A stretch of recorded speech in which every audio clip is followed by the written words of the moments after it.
যাই আঙ্গো হুজুর তুন জানিল আঙ্গো নবী কিসের তৈরি হেটা জানা দরকার, আর কত বছর বয়সে নবুয়ত পাইছে হেটাও জানা দরকার।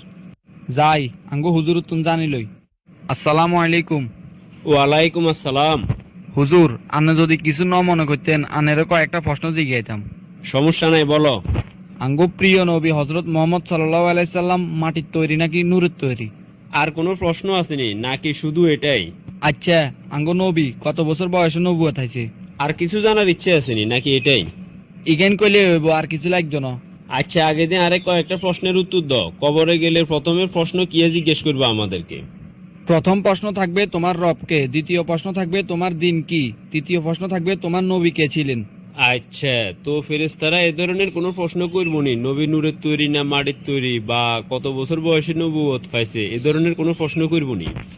না তো। তাইলে তোমরা এটা নিয়ে কেন পড়ে রইছো?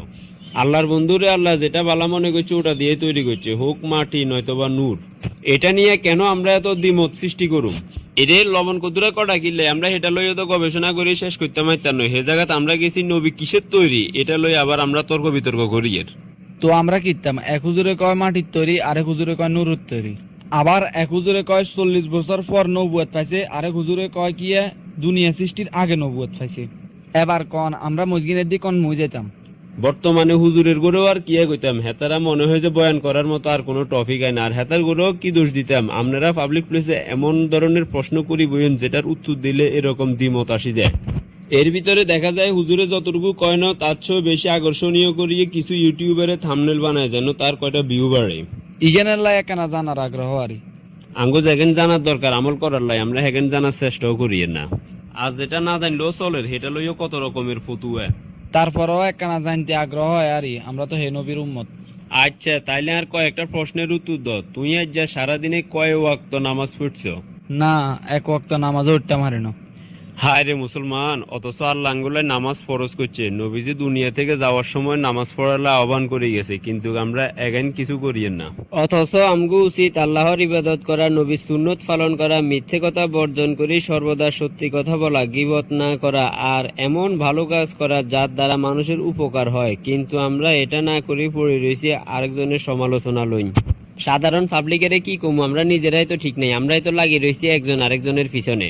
এক বক্তা ফতুয়া দিয়ে লাই, এরপরে দেখা যায় এক দলের পক্ষে থাকে আরেক দল বিপক্ষে। সাধারণ পাবলিক বিভ্রান্তিতে পড়ে যায় এতে। আমনে কন যদি হুজুররা এরকম করে তো আমরা কি শিখুম? যতটুকু জানো ততটুকু কি মানরনি?